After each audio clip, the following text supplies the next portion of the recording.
I'm at the Mortgage Business Expo with Laura Gauden from the Society of Mortgage Professionals. How are you doing, Laura? Really well, thank you. Nice to meet you, John. Nice to meet you too. So a common talking point in the market is the role of technology within the sector. What are your thoughts on whether this presents risk or opportunity to those providing mortgage advice? Okay, well, fintech's been a common buzzword in the market for some time now, and I think it originally there was probably a bit of concern around whether it would affect the desire for mortgage and protection advice, with consumers kind of having that technology more readily available to them directly. But with the technological developments, there's also been developments on the mortgage advisor's side.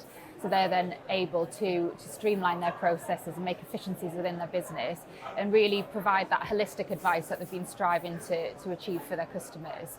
Of course, technology benefits spread across to lenders and providers too. So that improves the customer journey there.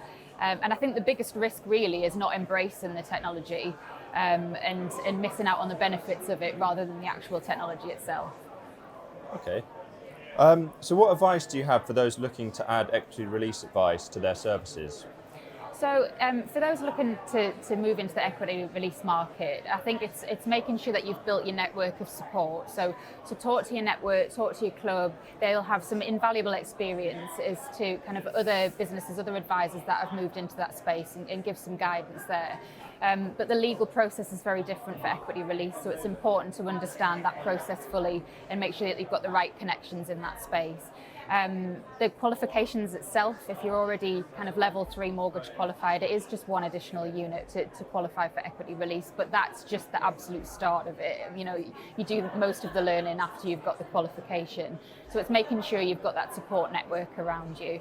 But I think it's really important as well with equity release and with later life advice that even if you're not kind of deciding to move proactively into that space and give advice on equity release, that actually you do understand the options that are out there so that you do know when it's relevant to refer it to an equity release specialist. So that's really important too. So not just for those that are looking to move into the equity release sector, but those that are just in the mortgage advice sector in general.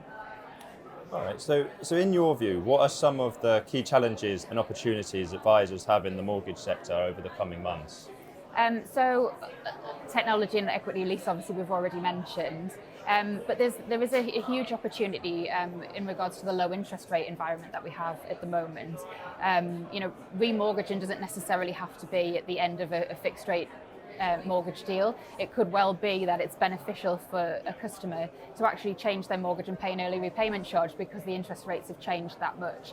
So I think the importance of reviewing that regular review process with the customer, when you do your protection reviews and your general insurance reviews every year, is just re-looking at that mortgage product and is it actually still the best product for the customer, because in this environment things can change and different benefits can be had.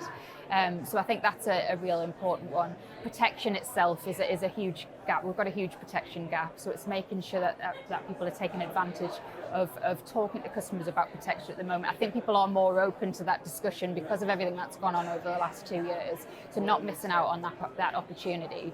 And also things like green mortgages, they're coming into the market, so watching out for the innovation in that space, making sure that you keep up to date with that and take advantage of any innovations that come along the way. And finally, what is the role of the society?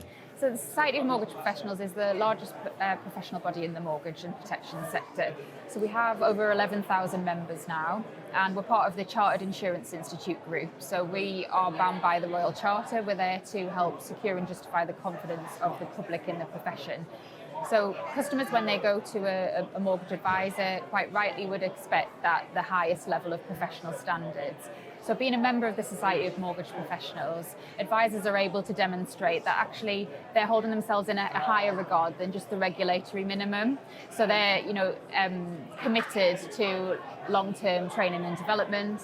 They can also hold a mark of professionalism within their business. They could have an associate firm status, which gives that mark of professionalism, and that they are committed to that ongoing CPD. So all of our members will do at least 35 hours of CPD a year, which isn't kind of in the regulation. So we also support new entries into the industry through apprenticeships, and we've also just launched the Forces Money Plan to members, which is a pro bono scheme which helps our armed forces and veterans by giving free advice if they're looking to buy a home. So the best place to go for information for the Society of Mortgage Professionals is our website, or contact me directly. So our website's www.smp.org.uk. Okay, thank you very much for your time, Laura.